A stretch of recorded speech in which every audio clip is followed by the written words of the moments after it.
Estamos começando pela TV Novo Tempo mais um programa Evidências, sempre em busca de fatos que comprovem a veracidade histórica da Bíblia Sagrada. Você já ouviu falar em teoria da conspiração? Provavelmente sim, se não pelo menos já viu algumas de suas propagandas em documentários, revistas e principalmente na internet.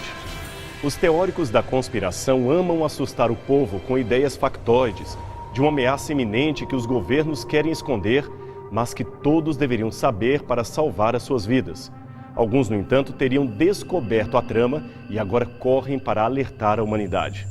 E há de tudo um pouco, desde a descoberta de um plano secreto para eliminar etnias africanas através de um vírus criado pelos americanos, até a trama e ao uso de fraldas para transformar pessoas em satanistas. Segundo essa tese, uma famosa fábrica de fraldas era controlada por um adorador do diabo e o uso dessas fraldas tornava as crianças servas de Satanás. É claro que devemos estar alerta contra certos controles de órgãos, como a mídia, que querem fazer a nossa mente apenas algo manipulável. Mas isto não tem nada a ver com estas histórias ou teorias que quase beiram ao ridículo. Aliás, o assunto gerou mesmo um filme de Mel Gibson intitulado Teoria da Conspiração. Lançado em 1997, o filme conta o drama fictício de Jerry Fletcher, um motorista de táxi que afirma existir uma conspiração nos altos escalões do governo americano e, para piorar, ele se apaixona por uma mulher que trabalha para o governo e faz um alvoroço em torno de suas ideias que envolviam alienígenas e assassinos. Finalmente, alguém acredita em suas ideias e, no fim, decide matá-lo. Existe algo de semelhante entre esta ficção e a realidade. Não se tratam, é claro, de assassinos alienígenas ou coisa parecida, mas é que as pessoas, elas amam, de certa forma, o sensacionalismo e verdades reveladoras. Daí a existência dessa certa boataria internética, fazendo tanto a cabeça de muita gente. E como não poderia deixar de ser, os nomes mais famosos da história sempre são alvos de teorias da conspiração. Logo, não nos surpreende que alguém também resolva criar teorias da conspiração envolvendo o nome de Jesus Cristo.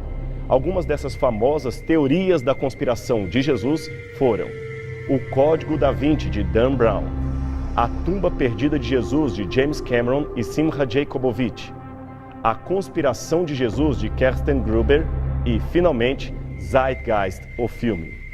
As teorias são as mais criativas que se pode imaginar e uma delas diz que Jesus e o cristianismo foram a criação de membros de uma sociedade secreta do primeiro século com o fim de unificar o esfacelado Império Romano. Uma outra dessas teorias diz que Jesus não morreu na cruz do Calvário, que ele sobreviveu e, com a ajuda de seus discípulos, foi para um outro lugar, assumiu uma nova identidade e casou-se com Maria Madalena. E tem aquela outra teoria também, famosa durante algum tempo, que diz que Jesus viveu na Índia durante a sua adolescência e ali aprendeu técnicas hindus de levitação, parada respiratória e outros truques que usou para realizar milagres e simular a sua própria morte e ressurreição. Essas coisas povoam as redes sociais e geram inquietude em muitos religiosos, especialmente os mais jovens. Algumas teorias são de fato até cômicas. Eu me lembro de uma, por exemplo, que para justificar a descrença na ressurreição, explicou o fato dizendo que Jesus tinha um irmão gêmeo e que esse irmão gêmeo de Jesus assumiu a sua identidade após a sua morte e enganou os discípulos, fazendo-se passar pelo Jesus que na verdade havia morrido. Já pensou quanta criatividade? Uma teoria da conspiração que ainda gera muitas perguntas é aquela que afirma que a história de Jesus seria, na verdade, uma novela teológica plagiada a partir de mitos pagãos existentes antes do cristianismo. O documentário Zeitgeist fala disso em sua primeira parte e o livro Christ Conspiracy, de Acaria, também. A tese defendida é a de que os autores do Novo Testamento, ao escreverem os evangelhos, plagiaram mitos pagãos para compor a história de Jesus de Nazaré. Existe até mesmo uma suposição de que toda a Bíblia se basearia em princípios astrológicos pertencentes às civilizações mais antigas, como os egípcios e babilônios. Assim, os 12 signos do zodíaco seriam, na verdade, a inspiração para as 12 tribos de Israel, os 12 filhos de Jacó e os 12 apóstolos de Jesus. Será que é assim mesmo? Bem, no que diz respeito a Jesus, fica sem sentido buscar fora da Bíblia a inspiração para o número 12, no caso os 12 apóstolos. Ora, digo isto porque o Antigo Testamento é que fornece o pano de fundo mais natural para o movimento de Jesus Cristo. Ok, mas o que podemos dizer em relação à tese de que a Bíblia como um todo se inspirou em mitos do paganismo? Bem, isto não faz o menor sentido. Sabe por quê? É simples. O livro do Gênesis foi escrito por volta do século XV a.C. E mesmo teólogos liberais que não aceitam a autoria de Moisés afirmam que ele teria sido composto, na versão deles, por volta de 900 a 550 a.C. Logo, existiria um consenso entre autores liberais e conservadores de que a história das 12 tribos de Israel e dos 12 filhos de Jacó já seria conhecida e muito bem conhecida pelos judeus por volta do 6º século a.C. e provavelmente antes disso, sem contar o fato de que ela se inspirava em ocorrências ou acontecimentos bem mais antigos. Agora veja o detalhe interessante. A astrologia babilônica, que divide os signos do zodíaco em número de 12, data, segundo os especialistas, do 5º ou mais provavelmente do 4º século antes de Cristo. Logo, é uma tradição posterior à narrativa bíblica e, logicamente, não poderia ser um modelo no qual as escrituras se inspiraram. E quem nos dá essa informação não são religiosos ou teólogos, mas especialistas em astronomia antiga, como os doutores J. Passachov, do Observatório de Harvard. Aliás, essa datação é um consenso entre os físicos especializados em história da astronomia. Uma comparação clássica que os teóricos da conspiração gostam de fazer é a suposta correspondência entre a história de Jesus e o mito de Horus, o deus egípcio com forma de falcão. Os críticos dizem que Horus nasceu em 25 de dezembro de uma virgem chamada Ísis. Uma estrela no Oriente proclamou a sua chegada. 3 reis vieram para adorá-lo.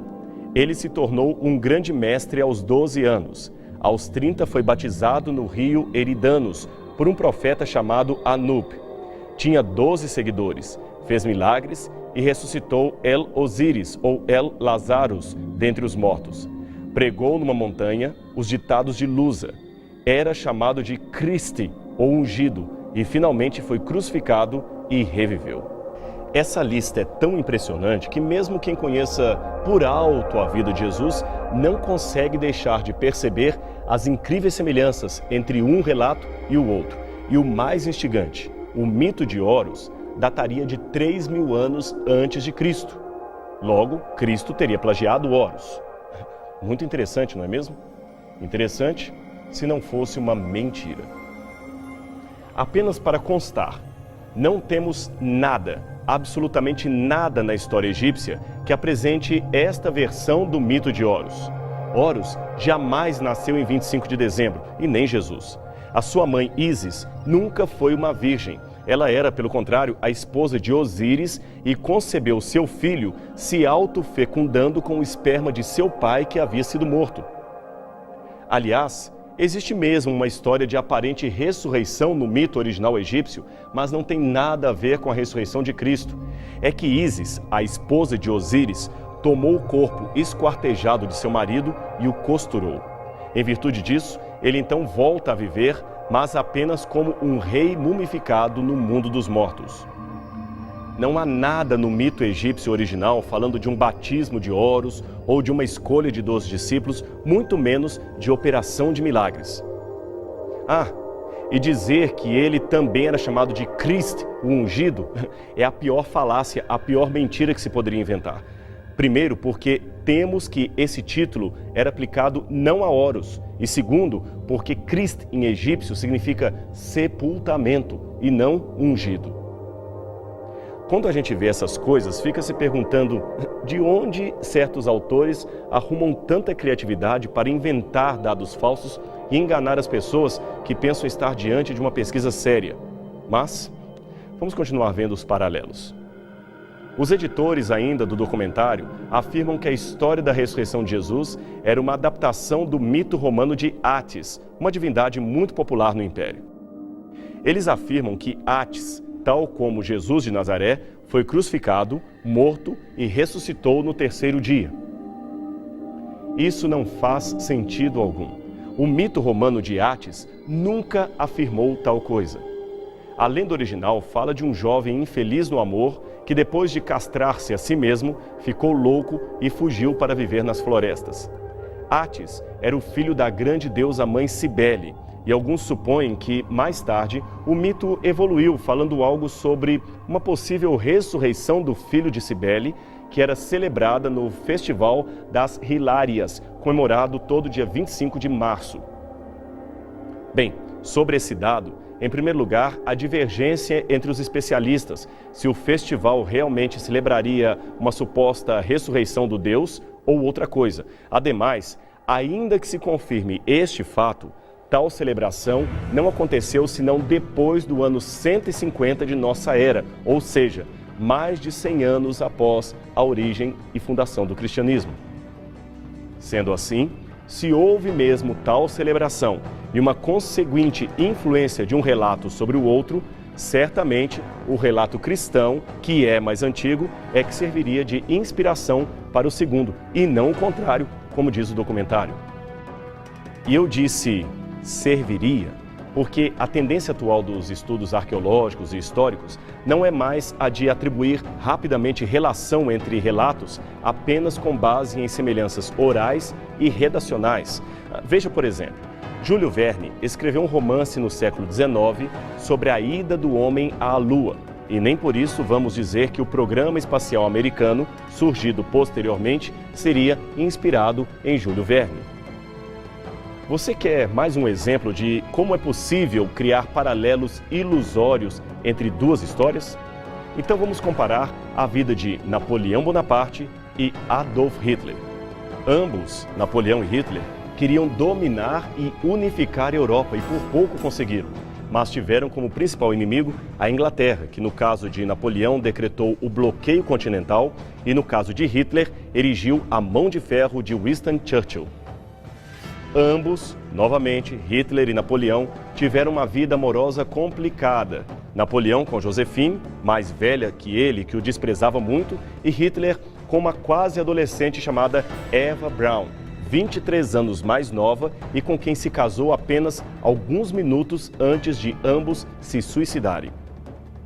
Hitler construiu campos de concentração para inimigos e Napoleão também. Ambos tiveram o assunto dos judeus em sua agenda política. Napoleão queria libertá-los do gueto e Hitler mantê-los lá. E, finalmente, ambos são derrotados pelo frio da Sibéria. Você viu quanta semelhança? Já pensou alguém propor um documentário dizendo que Hitler nunca existiu e que a sua história seria um plágio da história de Napoleão? Um absurdo, não é mesmo?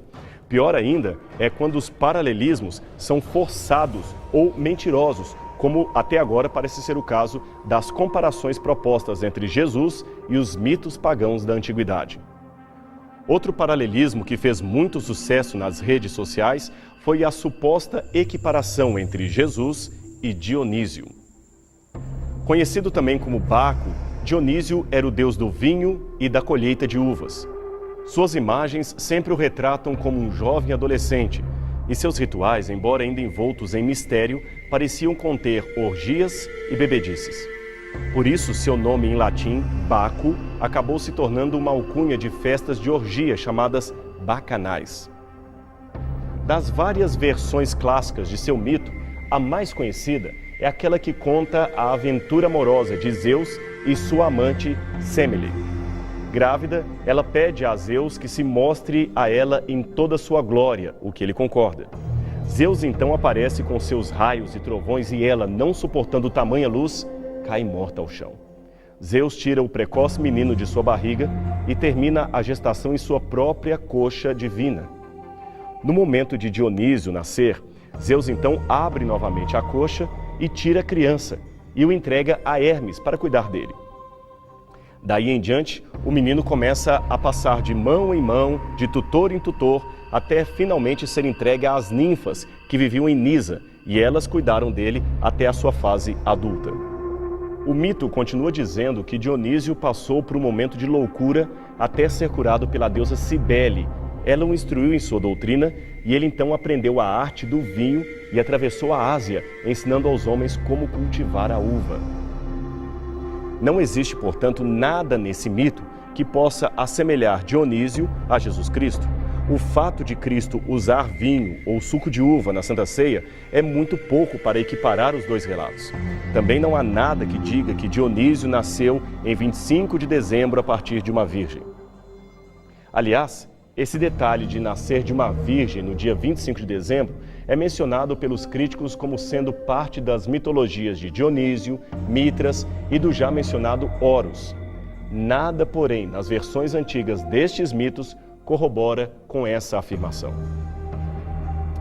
É difícil compreender, então, por que os críticos insistem tanto nisso. Afinal, como já colocamos, nem a Bíblia, nem o cristianismo primitivo dizem que Jesus nasceu em 25 de dezembro. Aliás, foi o Papa Júlio I que tardiamente datou o nascimento de Cristo no solstício de dezembro, a data que foi convencionada e não tem, portanto, nada a ver com o cristianismo original, muito menos com aquilo que ensina a Bíblia. Esse tipo de comparação artificial não é nada novo. Em 1856, o egiptólogo amador Gerald Massey escreveu um livro no qual afirmou: muito da história do cristianismo é derivado da mitologia dos egípcios. Um jornalista chamado Alvin Kuhn, que depois se tornou ministro anglicano, ficou empolgado com esta ideia e a escreveu num outro livro chamado O Cristo Pagão. Neste livro, ele afirmou que a religião cristã se originava, na verdade, da religião egípcia.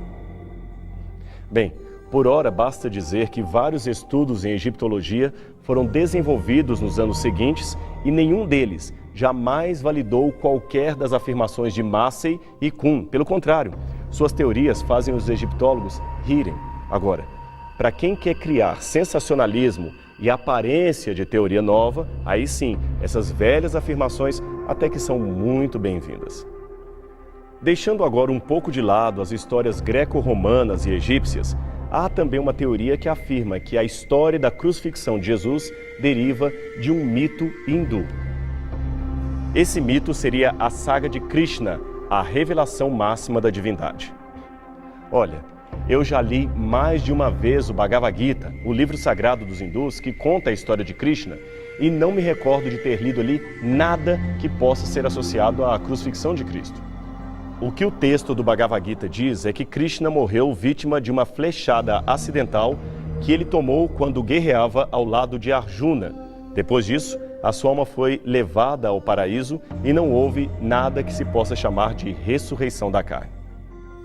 Mas como não sou especialista em religião hindu, vou deixar com você a opinião de um doutor no assunto, o professor Edwin Bryant, que leciona hinduísmo na Universidade de Rutgers. Ele é o autor ainda do livro Krishna, a Sorcerer Book, e da tradução inglesa do Bhagavata Purana, A Vida de Krishna. Agora veja o que ele escreveu quando lhe perguntaram sobre uma possível relação entre a crucifixão de Jesus e a suposta crucifixão de Krishna. Veja o que ele disse. De onde tiraram isso? Essa ideia é completamente absurda e sem sentido. Não há absolutamente nenhuma menção em lugar algum que afirme que Krishna ou qualquer outra divindade hindu tenha sido crucificada. Observe, diferente desses relatos, a história de Jesus não é uma representação simbólica da morte e renascimento, muito menos uma paráfrase dos cultos da fertilidade. Jesus viveu entre pessoas cuja historicidade já foi estabelecida por fontes extra-bíblicas. Aliás, a própria existência de Jesus também foi estabelecida. Outra coisa importante de dizer é que nenhum dos personagens propostos pelos críticos para comparar a Jesus tiveram a intenção de morrer para salvar a humanidade. Apenas o carpinteiro de Nazaré detém esse feito. Apenas ele se diz preparado para a morte. Apenas ele se diz o nosso Salvador. Novamente eu insisto em perguntar: por que tanta mentira? Por que tanto boato infundado sobre Jesus? Bem, Hitler certa vez afirmou que se você quiser enganar o povo, não conte uma mentira pequena. Pelo contrário, conte uma mentira grande e muitas pessoas seguirão a sua teoria. Talvez seja isto. De qualquer modo, nada desses depoimentos e afirmações com aparência de erudição e pesquisa podem ofuscar o brilho do Salvador Jesus Cristo. Mitos não podem salvar pessoas, mas o sangue de Jesus salvou a milhares, a milhões. Krishna, Horus, Mitras, Dionísio podem até ser lendas interessantes para o conhecimento geral da humanidade, mas Jesus não se iguala a nenhum destes. Sabe por quê? Simplesmente porque Jesus é incomparável.